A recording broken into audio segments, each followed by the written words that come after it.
I've had very different iterations.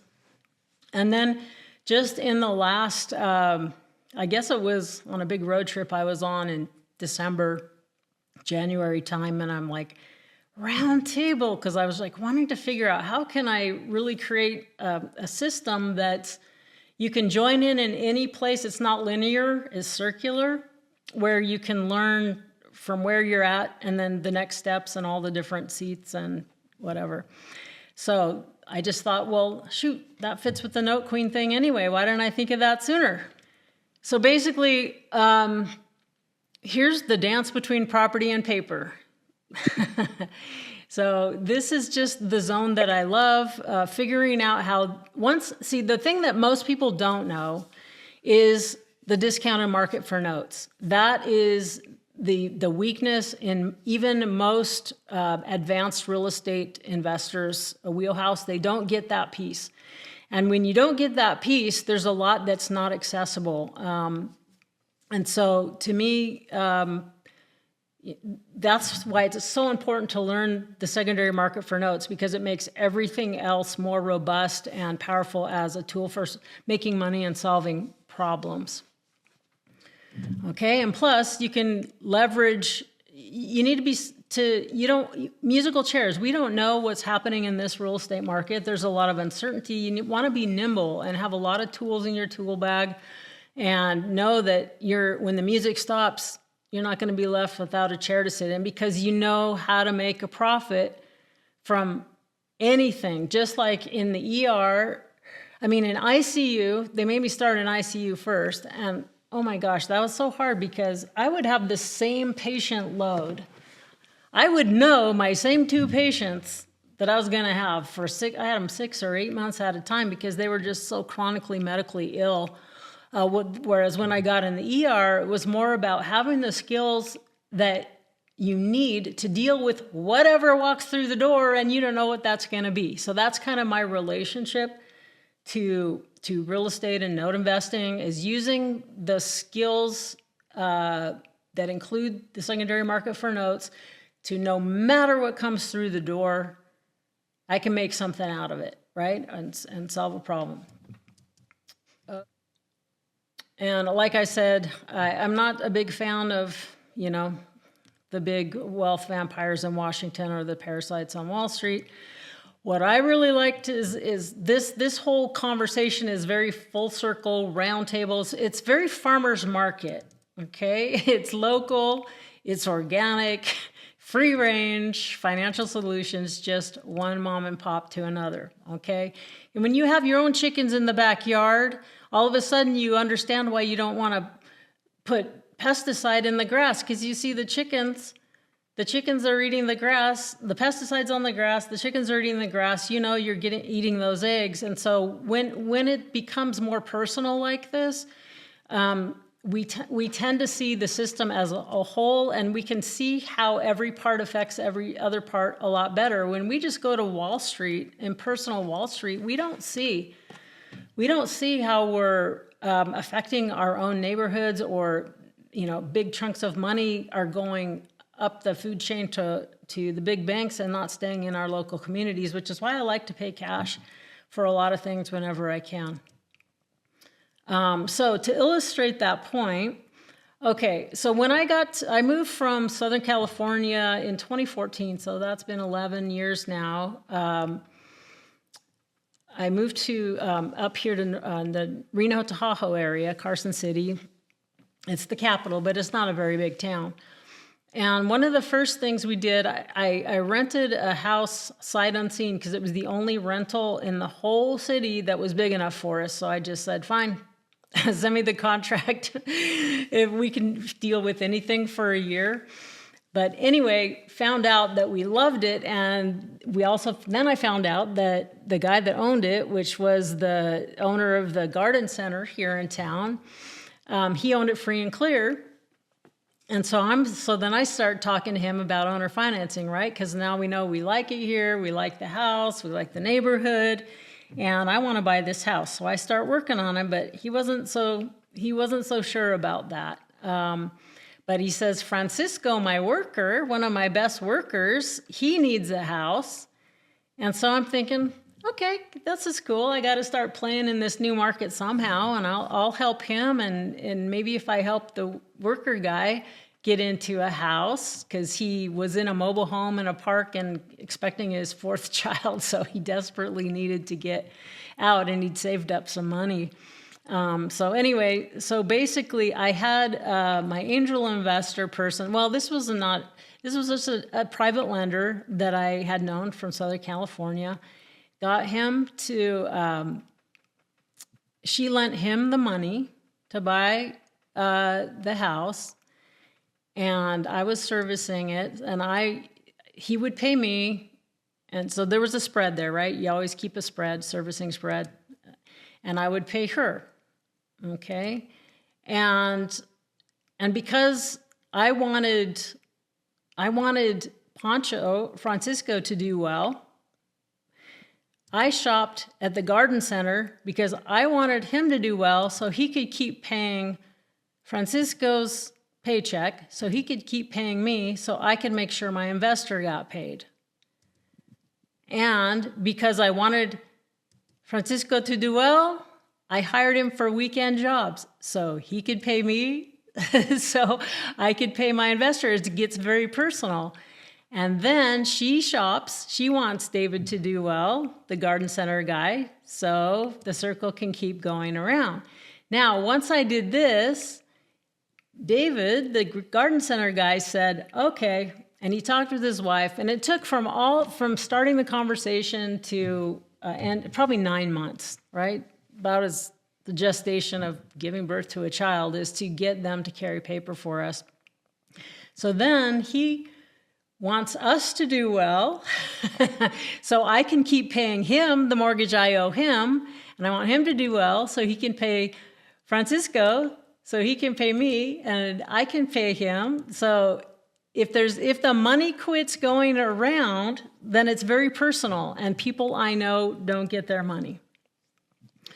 All right, so in my mind, I like this concept of angel investors, and sometimes it doesn't mean you're giving a 2% loan or whatever, venture capital, but to me, if you're doing non-Wall Street things, it's like you're an angel, okay? And so these angel investors, whether they're charging 5% or 10%, they can lend money. They can also lend equity.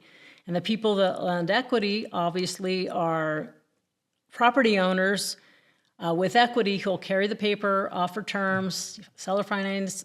It's also called owner financing, seller financing, carrying back a note, taking back a note, owner terms, all the same thing. Okay, so to me, these are angel investors that make the parallel economy work. So a very common thing is most people understand being a landlord, and obviously we're trying to create cash flow and our own net worth. And so in a way, you're kind of an angel because you're creating home ownership for a family, a place of family. They can rent, right? Maybe they're not owning, but a nice home, they can raise a family, and you're getting active income, but you also have the liability of being an owner. But this is a great pattern, right? So this family pays you rent, you pay the bank,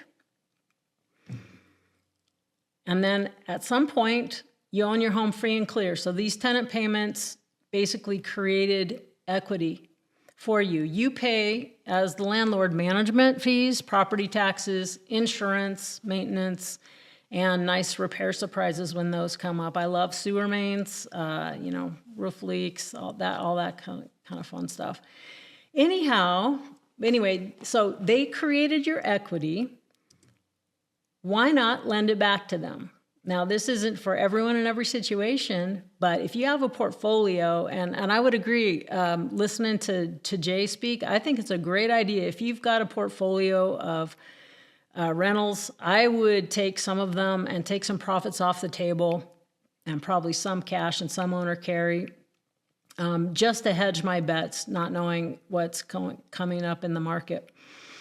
But anyway, so instead of rent, you get the mortgage payment, right? The mailbox money. You don't have the liability of owning the property, but you have to do it right, obviously. So instead of rent, you're lending your equity and they become the owner instead of the tenants, right? You don't have management costs. You don't pay property taxes, insurance, maintenance, repairs, no tenants, toilets, or trash, and you get a mortgage payment instead.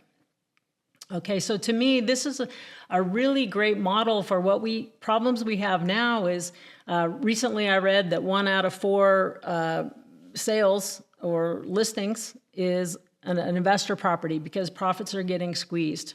Okay, everything's up, prices are going down in some areas, so this is a great, and then at the other end, we've got these buyers that they need a break. They can't or won't get a bank loan. So to me, this is a marriage made in heaven in many instances that is just not recognized. So we have a big education gap in the marketplace that if more buyers understood this and tenants and landlords understood this, there are many times I believe a very good win-win situation could happen.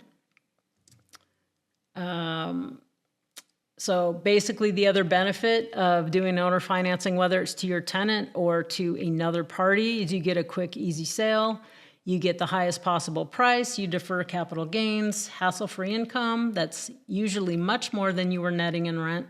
You leave a great inheritance and you have liquidity options, meaning you can shake cash out of that note if you need to.